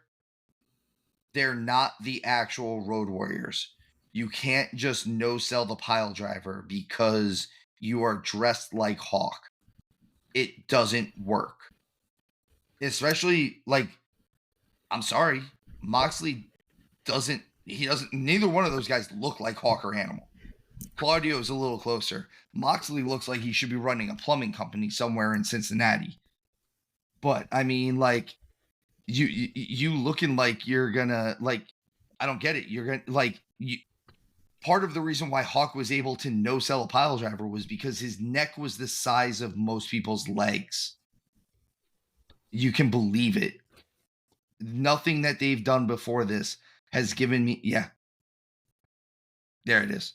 Yeah, those two guys, I totally believe can no sell a pile driver.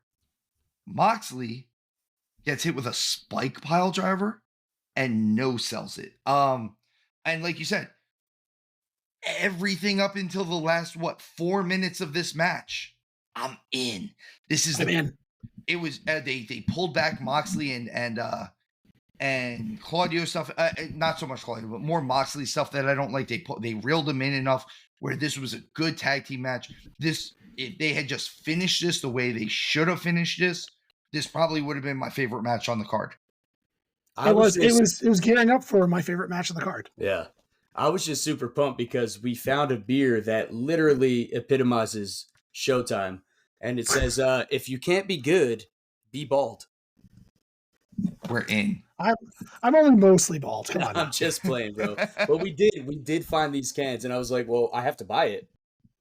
And actually, I believe, Michael, that Steven is sending you a can. Yeah, we talked about it. Yep. Very cool. It's a little piece of Americana, you know? The one thing that I'm excited about coming out of this match, though, is I fully expect this to be the finals of the tag team tournament that they're going to do for the vacated tag titles. And so with that being said, I expect this to be the finals of it, and they can make it up to me by not doing the same thing next time. Like, you can do the full first half of this match, 3/4 of this match again, like verbatim. Yeah. Well, FTR is arguably the best tag team in all of professional wrestling, right? Can we agree on that? I don't even think it's an argument anymore. Okay. They're the best tag team in wrestling. It is them. They are the guys. I was shocked that they lost, man. I hated the fact that they lost. It is what it is. It happens. Obviously, that gives them room to write, room to change the story. Well, I don't want to take away anything from Claudio and Moxley because I believe that they won that match. It was a very good match for sure. I don't think that I was not shocked. Like, this was the first one that we didn't get correct. Steve got this one correct. I didn't. So technically in the rankings, he's beating me by one. We'll see how that ends. But at the same time, like, I bought that these guys win. Actually, if the Young Bucks come out and beat either of these two teams, I don't buy that. Yeah, because the Young Bucks are talking a big game, they should have the tag team titles. I would have.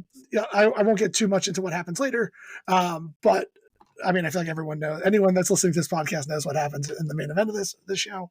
But at the same time, I believe that one of these two teams wins the tag titles, ideally against each other, and then, like, based on this match going down, For the Record wins it for me in the next match, and then they can put on a clinic to each other. Let these guys just wrestle each other 100 times, and I'll watch every single one of them on the edge of my seat. Yeah, so long as they don't end it the way they ended it. It's frustrating. I felt like I took that personally. Yeah. Next up, we have Timeless Tony Storm as champion versus Deonna Purrazzo for the AEW Women's World Title. We both got this one right. This match was kind of exactly what I thought it was going to be. I would have liked to have seen this match a little earlier on the card, because I get why they did it. Again, I always look at the business side of things with it. This is definitely, unfortunately, the popcorn match. And I hate to say that because it wasn't a bad match by any means. It just wasn't, amongst all of these crazy matches that they just had, it was not that. It was a good match. That's what it was. It was a good match. I don't take anything away from it. Like I said, I think this was a good match. I think they did some cool stuff. I think Toni Storm's character is great. I think her part after the at the media scrum afterwards was great, where she stayed in character, and instead of acknowledging that it's probably going to be Sasha Banks / Mercedes Moné, whatever we want to call her, who is debuting, making the joke of, I don't care if we're not going to talk about anyone's debut. Wendy Richter, if you want to come in here, I'll beat your ass too, or whatever she says. I was like, that's amazing. Like, you really are supposed to be stuck in the past. Like, you're talking about someone who hasn't wrestled in 30 years. Good for you. Yeah, like I said, I think all around, I thought the match was good. I thought, unfortunately, it was exactly that, though. It turned into the popcorn match. I think if they had maybe started the show with this match, it might have done the match more favors. I see where you're coming from. I thought this match was great. I thought they put on a really good show. Two of the top women talent in the company. This is like the way that they structured the last three matches here. You have technically 3 world titles if you want to count a tag team title as the world tag team title. So like you're ending the show with your 3 main titles, particularly in a company that has 11 billion titles. So in that sense, I liked it. I actually think that Toni Storm has the best gimmick in AEW. I absolutely love her on the gimmick side of things. Like I can't believe no one else has done this yet. That was like, that's actually more head scratching. Like, how is this the first time we're seeing this gimmick? And she's doing it great. The head games that she played going into this match was awesome. Having the name is losing me, but having come out as her old gimmick was awesome. Like I fought for that as I learned what was happening in that moment. So that was great. I thought overall the match was good. Slow at times. I think that's going to be my critique for almost every women's match, because like it has like almost a slow start to get into the second gear, which I think they can kind of clearly do. They're trying to elevate the women's division. I think this did nothing but good things for the women's division on showing kind of the top talent. So I'm not there was not really much I could say poor about this match, except for, like I always say, like it's just a bit slow. You're right. Like you're coming from a lot of these huge matches, a lot of fast matches, and you get into this one, it kind of brings the pace down a bit. It brings it way down, which it's cool in the sense of bringing it way down, because then you get the Joe Hangman and Swerve match right afterwards. Which wasn't a fast match either, to be honest with you. No, but like it kind of brings you down so that they can bring you back up. And I get the idea of it.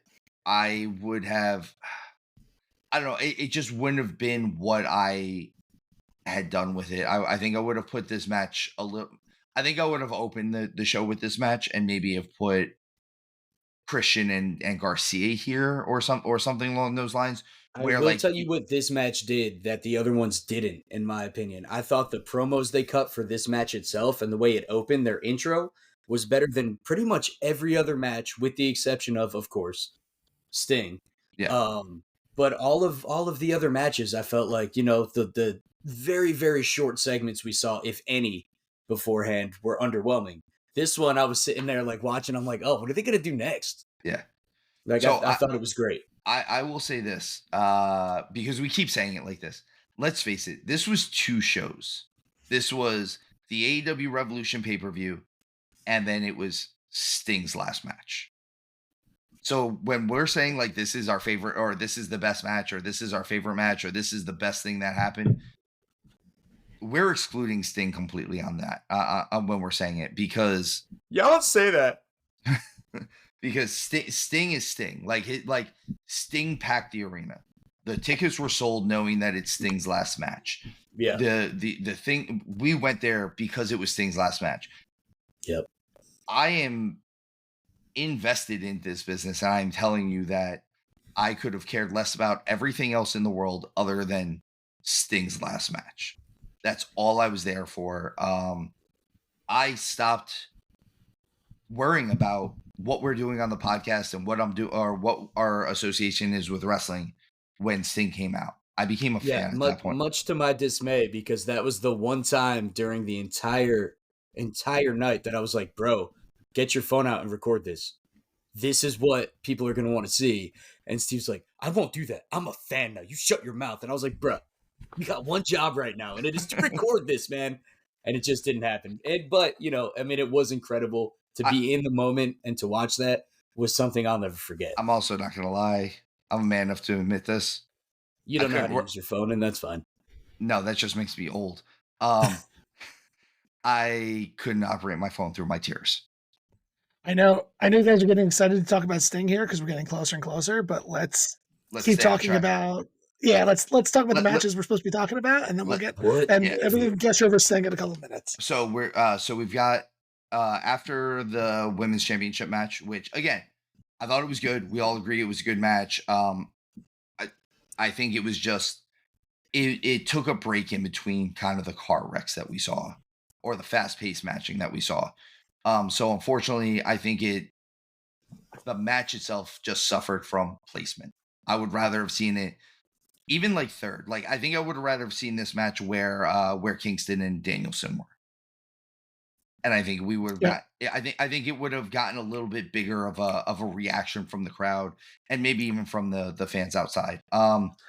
I actually think, in all honesty, Steve, I think it's in the perfect spot. I would have liked to have seen more matches like this, like more kind of down to earth matches that told a story that, as Scarps had said, that had a build up to the actual match. I'd like to have seen a little bit more of that throughout the I would card. have rather have seen this match and have us taken off the scramble. Honestly, take it off completely.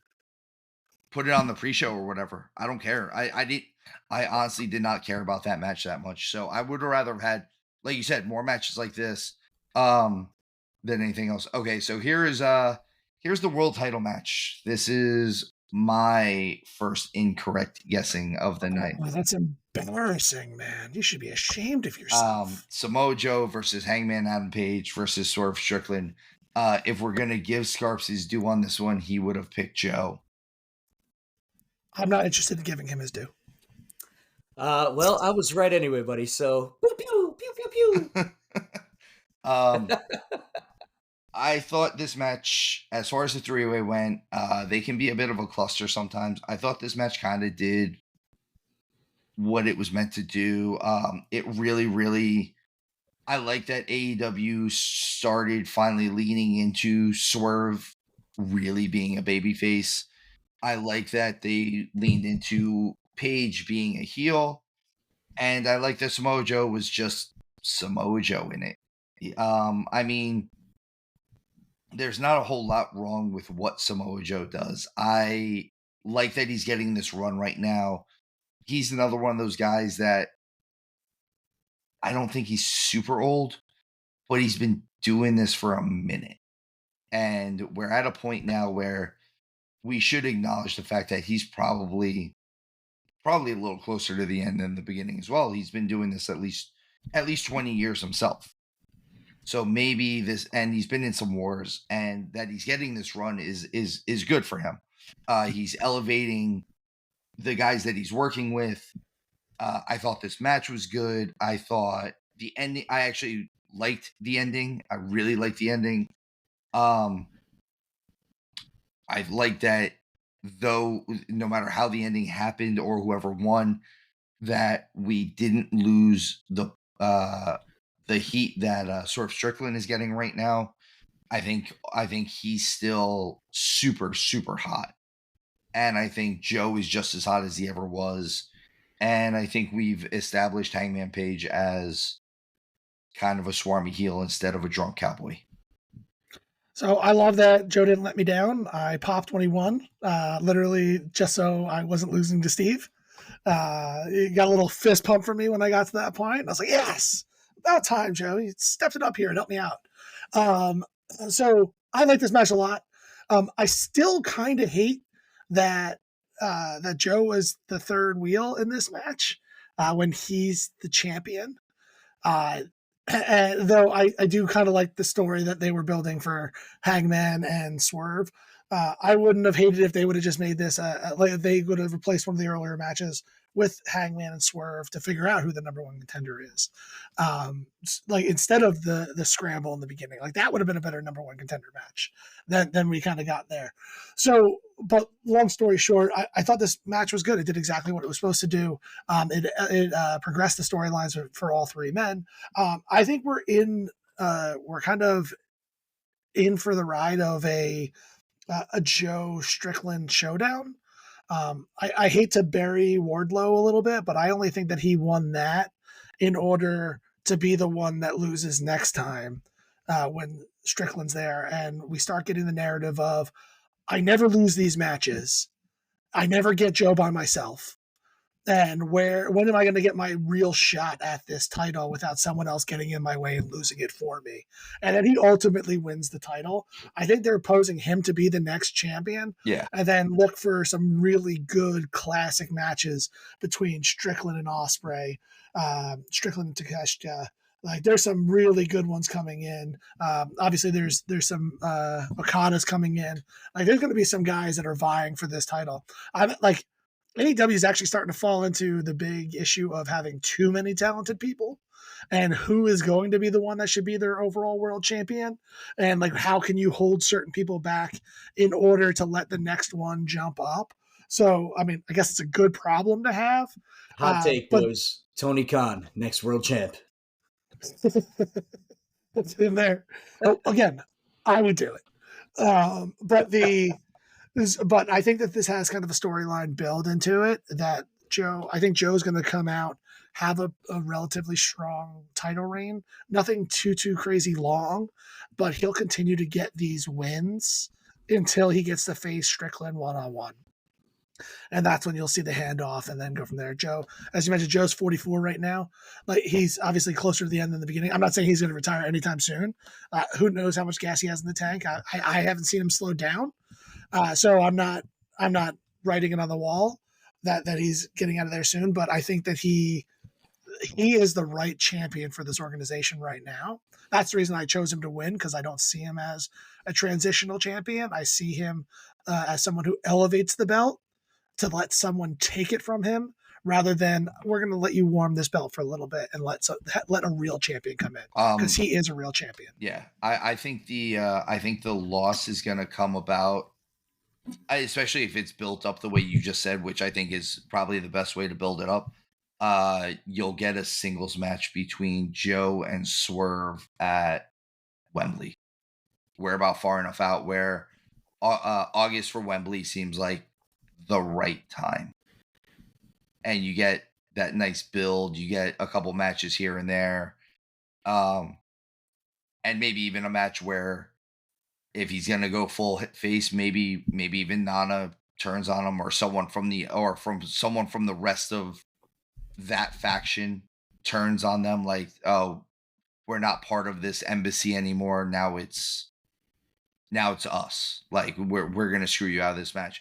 And then you have someone for Swerve to feud with kind of off to the side that's not Joe, because if you're going to have him wrestle Joe, like, and not have it be for the title, it kind of pulls away from it a little bit. All right, guys.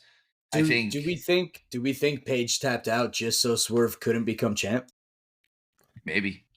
They said that you guys didn't watch the actual pay-per-view on TV. They even said that on the broadcast. I think Tony Schiavone or JR may have been there at this point in time, where he said, did he or tap out so Swerve couldn't win? I find that hard to believe. That doesn't seem like something that Paige would do. I like the narrative and like the speculation of it, but he's not going to lose that match in order to keep the other one away. He did break into the man's house. Yeah. He also beat up 3 referees that night to just make sure that he... Oh, don't get me wrong. He didn't want Strickland to win the title, but he's not going to lose to stop him from winning the title. That just doesn't make any narrative sense. That's fair. And like, as of that, Hangman has been suspended, so he won't be on TV for the foreseeable future. I don't know how long that suspension is, but he won't be around for the foreseeable future, opening Strickland up to focus on Joe. And then probably come back in at the optimal time for Strickland to beat him to prove that he should be facing Joe one-on-one. Did you say the Hangman is suspended? Yeah, I'm not going there. Keep going. Please, Steve. Come on. Please. All right, guys. Talk about Sting. Talk about Sting. Quick, Sting. All right, guys. Let's face it. This is what we've been leading up to. Sting and Darby Allin as the World Tag Team Champions versus the Young Bucks. This is for the tag team titles. Me and Showtime both got this one wrong. Actually, I think Scarps is the only one who said that they might walk out of this with the tag titles a couple weeks ago. I sure did, boys. For the record, which now gets me 15 extra points. No, it certainly doesn't. Because if you look at the show doc, because you weren't here last week. Yeah. If you look at the show doc, I actually said it should be the Young Bucks. And I believe in that thing saying, I don't know if I believe that they'll actually win it. But I'm going to put it in here because I think it should be them, because that's the way you go out. I actually had done a little digging. We're not putting asterisks next to your choices, buddy, because when I picked mine the week before, I said the exact same thing. I said, I'm just going to go the opposite way because I can. So, well, since I keep the score, I make the rules. So I'll do whatever I damn well please. Steve, I don't know if you know this, but I do what I want. Also, did you just blow a raspberry? I sure did. Hey, I know how to handle childish behavior. I have enough of them in this house. So I do what I want, and that's how it works. Sorry, bud. You make the rules next time if you want, but I'm not gonna follow them. I'm good. The so yeah, looking into it, I believe that what I had heard was Sting was the only one that wanted him to lose this match, and everyone else is like, yeah, we're not going to do that. Yeah, which I fully buy. Yeah, that makes sense. So he's so selfless, dude. Like unreal. So that's what you do, though. You lose your last match, you go out on your back, you put it over the Young Bucks, someone that he wanted to work his last match with. Like I know we can bitch and moan all we want, saying that this should have been Sting versus Darby, but rumor mill has it, so I don't know how true or false this is, but that Sting wanted to work with the Young Bucks in this last match, and for that reason, I no longer will bitch and moan because Sting can do whatever the hell he wants forever. For his last match. He earned that right, and I am not one that can ever second guess him in any way, shape, or form. So, guys, we could probably go hours, actual hours, and maybe days sitting here talking about everything that Sting has done and everything Sting has accomplished and every reason why the three of us, because I don't know anyone that's not a Sting fan. And when I find people who are not Sting fans, I call them liars. Because the fact of the matter is Sting did everything that the Ultimate Warrior was supposed to be, but he was also a great wrestler. He was also a listener. Like you said, he was humble, he was giving, he did all the things. We're going to do an entire show dedicated to just Sting.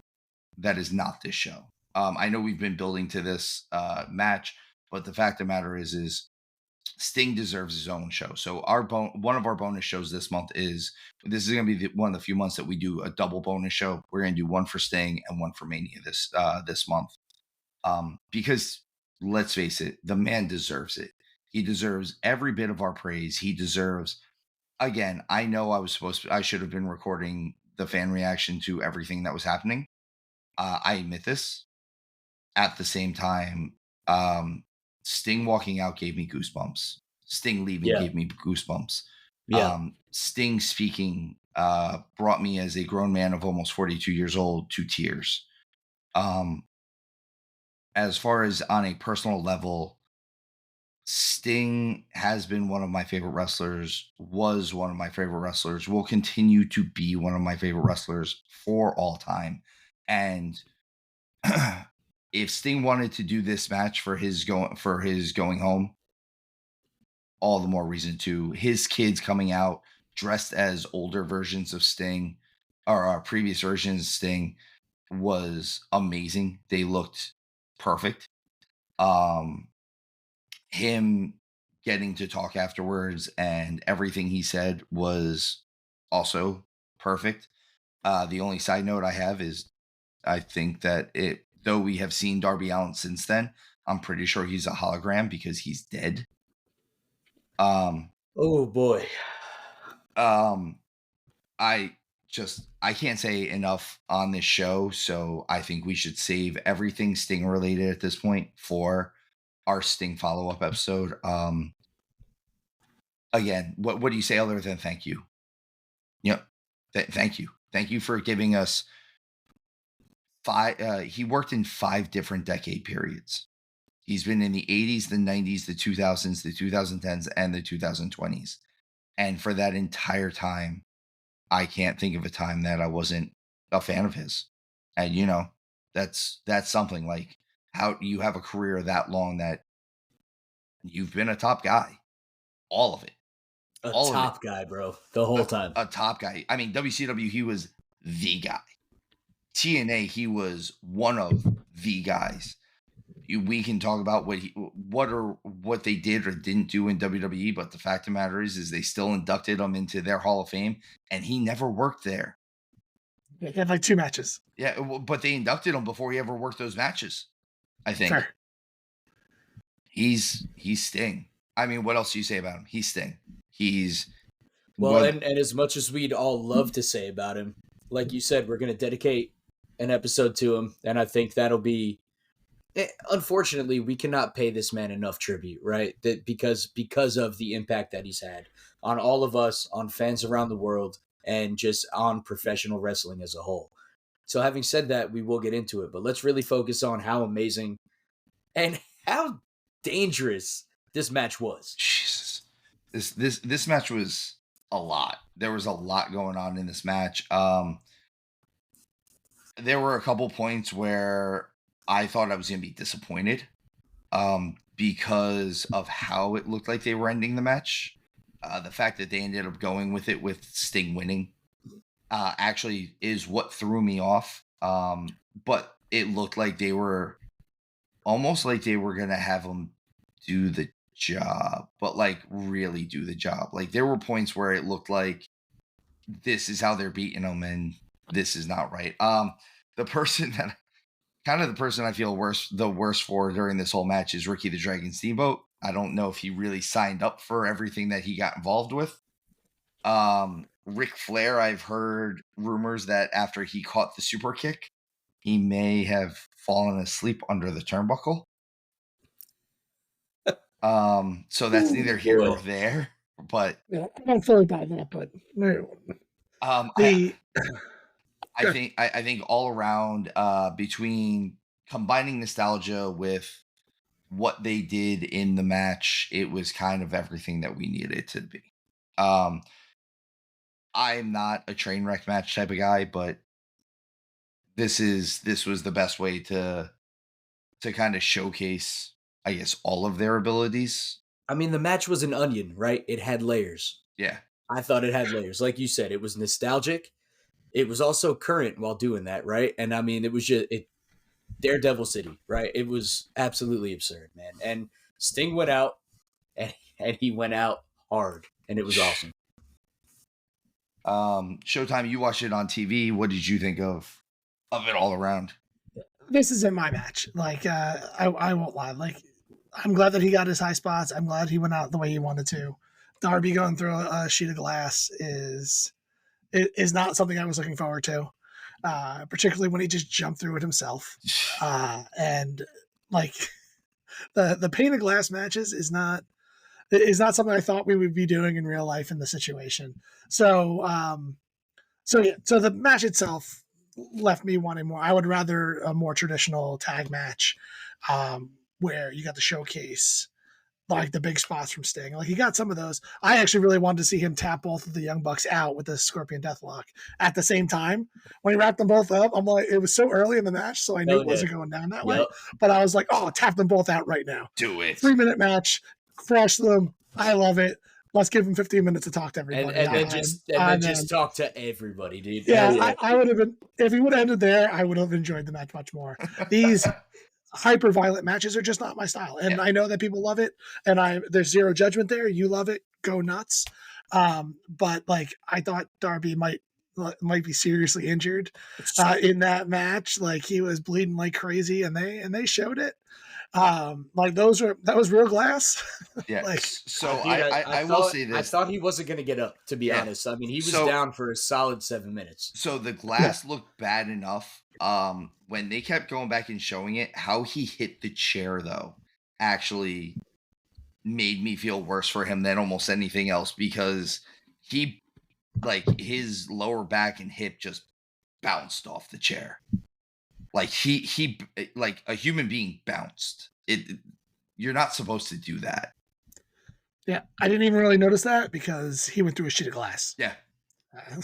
See, that was the thing, is I noticed the sheet of glass, and then they kept replaying that shot, and I was like, oh, look at how he's hitting bad. That's not going to be good. And how they brought him back in was kind of exactly what I wanted them to bring him back in as. Like he didn't come back in as a house of fire. He hit one or two things and made sure that they couldn't come off the top rope onto Sting, and it was exactly what it should have been. Again, I'm not normally a fan of this type of match. I thought this match was as good of one of these matches as we were going to get. And again, thank you, Sting. Goodbye, Sting. May you do all of the things that you want to do with the rest of your life. I believe Bully Ray said it via Conditos mi amor, or mi amigo. Sorry. I think that's, but he's also my love. Steve, You, tell you him how need you to really say feel, me bud. more. I meant to say Mia Moore. Oh, mi amor. I believe we should just close out this show now that I've made an ass of myself. I love it. Let's go with Esquire's inquiries. Scarps, what's your question this week? All right, so I mulled a few questions around to see what would be good, what would be bad, what would be silly. But I think I'm going to gear this question toward you, Steve. But Michael, by all means, I'd love to hear your answer as well. So Steve, if you were to get the call up today to go to the show, um, if you had preference and choice, would you be a worker? Would you be a wrestler or a manager? And what would your character or gimmick be, and why? Today, we're getting the call today. I would take a manager. Okay, talk to me, Goose. For me at this point in my life, especially if it's in WWE. My my reasoning. This is actually a conversation I've had recently with people because they've asked me to go in and why don't I go be a manager? And part of my reasoning for not doing it is one, I'd have to go into the independents. I don't think that I couldn't be a manager, and I do think that I could cut a good enough promo where I could get talent over, or at least myself and the talent over. My issue with doing it on the indies is that I'm bigger than everyone, and I'm very big on the aesthetic of wrestling. And it's very hard to promote somebody who's 5'7" and 145 pounds when their manager who's standing next to them is 6'2" and 230. Now then, it's a different scenario in WWE where I could say, well, I'm with people who are all my size or bigger, and I can actually promote that person and do that. So I think I would definitely be a manager. If nothing else, I'd love to be a commentator. Uh, but I think if I was doing a real on screen role, I'm at the point now where I could say I don't know if I want to take bumps anymore for the rest of my life. So it would definitely be a manager, possibly a commentator. I'd love to sit at the booth or get something behind the scenes. But I think character wise, if I was doing managing, I think I'd almost pull the straight businessman route. Just go tailored suits, almost do like a JJ Dillon with the Four Horsemen thing where I don't need to full on be their manager, but I'm there. Like if maybe I could get somebody where they could talk to. If I had the power to grant your wish today and make you a commentator, I would do so. But I'd put you at the Spanish table, Just and I'm because going they're to leave gonna it at that. because they're gonna destroy it all the time. I'm gonna be sitting there looking at a pile of rubble. I just want to see you speak broken Spanish, Stephen. I'm not too dissimilar from Steve there. I actually have a cool gimmick idea that I would run right now. Less manager, but more on screen talent without wrestling. Maybe a couple bumps here and there. Nothing crazy. Part of it would be wanting to be in the backstage area to kind of, I keep championing like really solid wrestling that makes sense. Like I'd want to champion that with wherever I'm at. But I have this gimmick idea around, I call it the We the People gimmick, with what's going on in today's world with politics, the way that WWE is responding to fans, having a fan kind of come out of the crowd and say, we the people want this, and be the voice of the people actually on screen. I think it get over really, really well and leads to a lot of cool storylines where at first, obviously, I'm speaking of we the people and actually saying what they want. And then, the deeper you get into it, the more selfish you get. You can easily turn heel and say, the people want this. It's coming from me. So clearly the people want this. But then it just turns into what I want. I think it could be a really solid storyline for a long time. It could lead into a manager role where these are the people's champions or whatever you want to call them. I think it could be a really solid storyline. So I'm always looking for what in the real world could really work in the wrestling industry to get more people excited to tune in. So that would be my pitch to mostly Triple H. I think it works best in WWE. So Paul, I know you're listening. Give me a call anytime you want. I'm not hard to get in touch with, and I'll come in. I can run that gimmick pretty easily. Well, you heard it here first, folks. That's a solid pitch by Mr. Showtime. Icefire, come on, man. You gotta have a little more enthusiasm when you're talking about this stuff, bro. This could be it, man. Man, I'm just a podcast host now, man. This is life. This is where we're at.